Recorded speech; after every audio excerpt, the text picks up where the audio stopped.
Welcome, everyone. My name is Teresa Anderson. I am the head of marketing for Agorapulse's English-speaking countries, and this is a bonus edition of 15.5 T3. And what does T3 mean? T3 is where we ask industry experts what a trend that they're following, a tech that they're loving, and a tactic that's working for them. So this is really, if you could get a CMO in the elevator and have them give you 3 really impactful pieces of information, this would be it. Tell me what you're paying attention to, tell me what you're using, and tell me what you're doing tactically. So that is what we have today.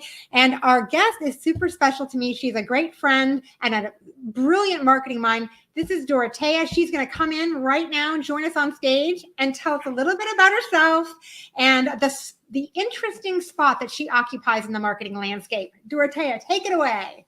So I'm not one to be a braggadocio, but I've been told I've got to do this quickly. My full name is Dorothéa Bozicolona-Volpe. There's a TED Talk out there that you're welcome to Google that shares my journey from law enforcement strategist to marketing and business strategist. Thank you again, Teresa and the team at Agorapulse for hosting this and having me. My background is pretty unique in that I've had the opportunity to touch a lot of facets of marketing, starting out initially in the areas of what we called new media that became social media. So I have like one leg of my business, if it was a chair and it had 4 legs, is social media, digital referral, loyalty, and influencer marketing. The second would be employer and personal branding. I've had my fair share of working with both C-suite executives and CMOs on launching their personal brands, getting them book deals. I've also had the opportunity to work with a celebrity or two. The third leg would be digital transformation. I've worked with both agencies as well as specific contractors to do digital transformations on brands, both small and large. And finally, ESN. Enterprise social networking. How do you build a bigger, better, faster community, whether you're a celebrity, whether you're a brand, or maybe you want a better corporate intranet? Some of my clients include IBM, Coca-Cola, L'Oreal, Ryan Seacrest, but I've also worked with people who are solopreneurs. The Black Innovation Alliance, formerly Founders of Color, Kelly Hill Burton. I've worked with law firms and dental practices, you name it. So I really have worked, across the spectrum as far as company size is concerned, from small business to the enterprise. And those are the 4 areas of my expertise. You can follow me and we can connect anywhere on social media. My handles on everything are at Social Espionage. My moniker is also the name of my company. Did I do that fast enough? That was brilliant. And it does show everybody the breadth and the depth of your experience, but also why what you're going to share today is so relevant to our marketing audience. So without any further ado, let's get into it because we have a lot of really great stuff to discuss. I'm so excited about your first one here right out of the gate. This is such a big trend. I feel like I'm seeing it everywhere. Tell us about employer branding. What's your take on this? Why is this trend important? Why should marketers be paying attention? Well, for several reasons. I'm going to first start with the fact that during the pandemic, we really started to see companies tighten their belt because they didn't know what was going to happen next. None of us did, right? A lot of very large industries like hospitality, the hotel, even in technology, you started to see massive layoffs happening. And I think the biggest problem really was that you didn't see a lot of DEIB. And then, of course, we had Black Lives Matter and then the Great Resignation. And here's a fun statistic I love to share with people because I did get the chance to interview Dr. Anthony Klotz, the guy who came up with the idea of the Big Quit and the Great Resignation. He was interviewed on all of the news stations. And he shared this statistic that I think is really brilliant. Do you know the thing that was searched the most in January of 2021? It wasn't, where do I get vaccinated, right? It wasn't, how do I find a job? It was, how do I start my own company? Wow. What the pandemic, really interesting. What the pandemic did to certain sects of society is that some people were working so much. And now let's talk a little bit about women. I don't know if you know this, but there was a study done in 2019, I think it was the 2nd or 3rd quarter, where they said that women, females, made up 52% of the workforce. By the 3rd quarter of the pandemic, less than a year later, we made up only 38%. It's crazy, isn't it? I have seen those statistics. It's amazing. And I have I have Yeah. personally seen people exactly what you're talking about. The minute they were able to get off the treadmill of their 9-to-5 job because of the pandemic, they were able to level up their education, level up their career, start a new business. So I do think that as challenging as it was for all of us and devastating as it was for all of us, there's a lot of people who use this as an opportunity to level up for sure. I 100%. Yeah. And what happened really is that people started to, as Gary Vaynerchuk would call it, started a side hustle, right? Right, They right. realized, oh, wow, I'm working all these hours. Maybe they're also, the caregiver for an elderly parent. Or in the case of a lot of women, they had to take a step back in their career and become teacher, guidance counselor, PE teacher, as well as try to hold down a job. So they may have left the workforce or, changed their roles and becoming more part-time. So we really started to see employer branding take a hold, just prior to the pandemic. And then it really blew up based on these factors, right? The pandemic, the Great Resignation, and really, the Black Lives Matter movement, because you started to see a lot of DEIB. And for those of the people that are tuning in that don't know that phrase, diversity, equality, inclusion, and belonging. We also saw in the HR space, because again, I've been doing HR marketing now since 2003. I'm going on my 20th year. Wow. One of the things we really started seeing as a trend is that millennials and zillennials who were looking for new roles, they really wanted to see that the organizations that they were joining really mirrored their own or paralleled their own values and mores. So really, when you think about employer branding, it's really branding and marketing, that entirety of the employee experience. You may hear sometimes the phrase, the candidate experience, like what does it mean for them to first interact with somebody that's a talent acquisition professional or recruiter for your organization, through interviewing, through maybe a survey that they answer, through actually getting the opportunity being extended to them.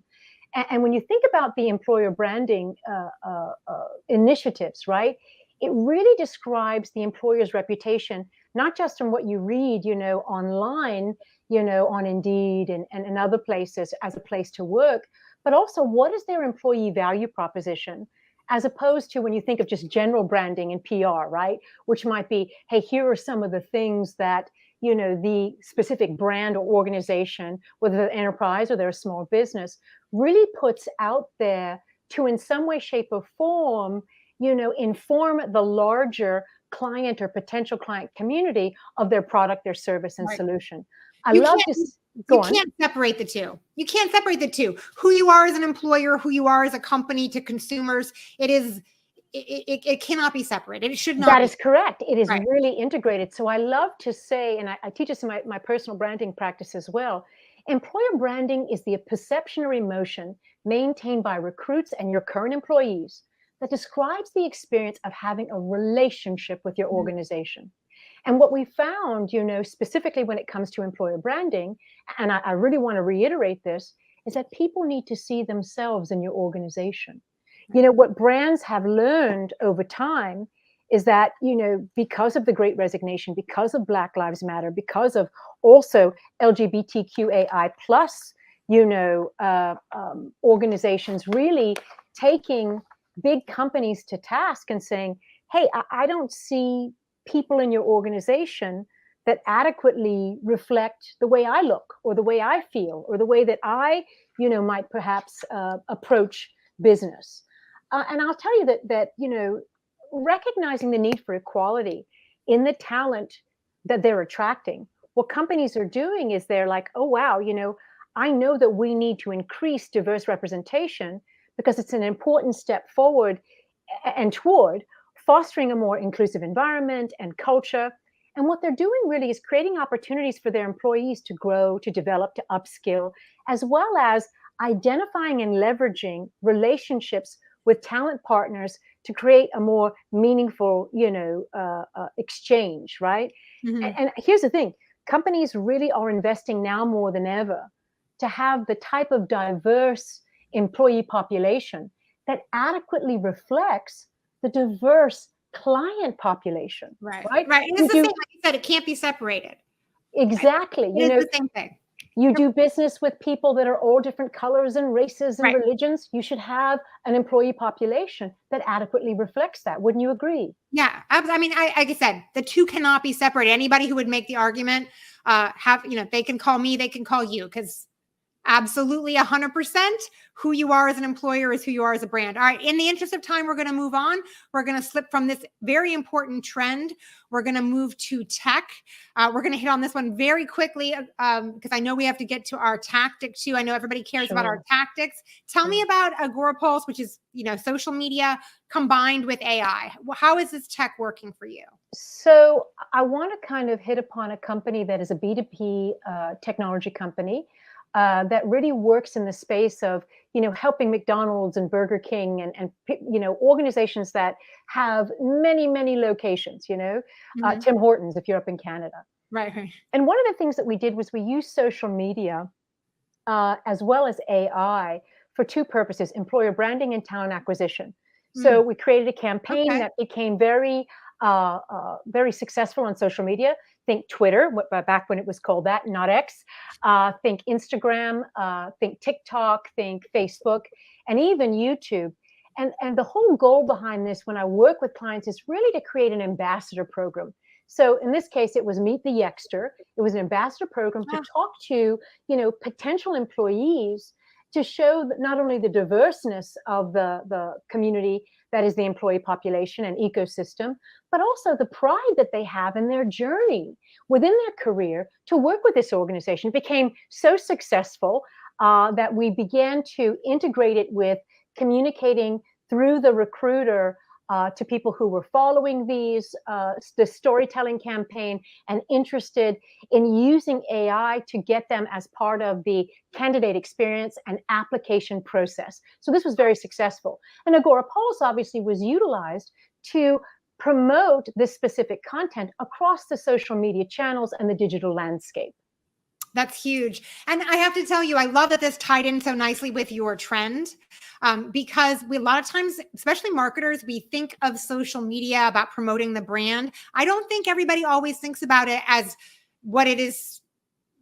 I mean, it does so beautifully, which is connect with people and it connects with people that are possible candidates to be employed and hired by you. So I think that we don't always think of it in that usage, but you've done here is a beautifully tied the two together, and being able to do that at scale by using a social media management platform just makes you that much more effective. So I love this tech, and I love the fact that it ties in with your trend. And if I can make one more point before we go to the next slide, I think it's also really interesting about an ambassador program, and I've done this with a lot of my clients in the employer branding and human resource space, is this. When we were kids, we used to hear the phrase, birds of a feather flock together. What happens with a lot of ambassadors is, one, they get very excited, right? They're now representing their company, they're representing their brand. They take it very seriously. And one of the things that I will tell you that enterprise organizations need to look at is using their ambassadors as an internal influencer. Because they may have, hundreds of thousands of followers because of what they're sharing. Maybe they're on Twitch and they're into gaming. Maybe they are a mom. They don't like to be called mommy bloggers. Maybe they're a mom blogger in that they're a head of household. And even though they have a full-time job at an enterprise organization, they have a YouTube channel because they have a passion for baking or a passion for cooking. These individuals have followers. And those followers may say, hey, I've got a similar background to him or her or them. And I would really like to go work for that enterprise organization. Remember, birds of a feather flock together. So if you're an ambassador or ambassadress and you are presenting yourself as an influencer for your organization, it's a great way to get people to become part of the referral program as part of the candidate experience for your organization. Yeah, and I have to say, again, where social media stands out, especially for employer branding, is that it is it's people, it's faces. That social media is so good at that. So yes, I love this. I love this in connection. Let's jump on. We're going to talk tactic here. Everybody loves a good tactic. And I have to admit, I have no idea what this means. So tell me what this means. So there were several slides in this, and that you had to kind of hit, starting with elevating and going to sustainability. So I apologize that in this case, StreamYard won't allow you to do this. But what ERGs basically are is a way to cultivate community, both internally and externally. ERGs are employee resource groups. Okay. So, they create an equal but separate community within an employee ecosystem and community to really recognize and hear employee groups. In this case, my client used, embrace, elevate. And it served really as a mechanism for Black and African American employees to elevate them within the organization. Embrace really existed to develop and promote intercultural employees.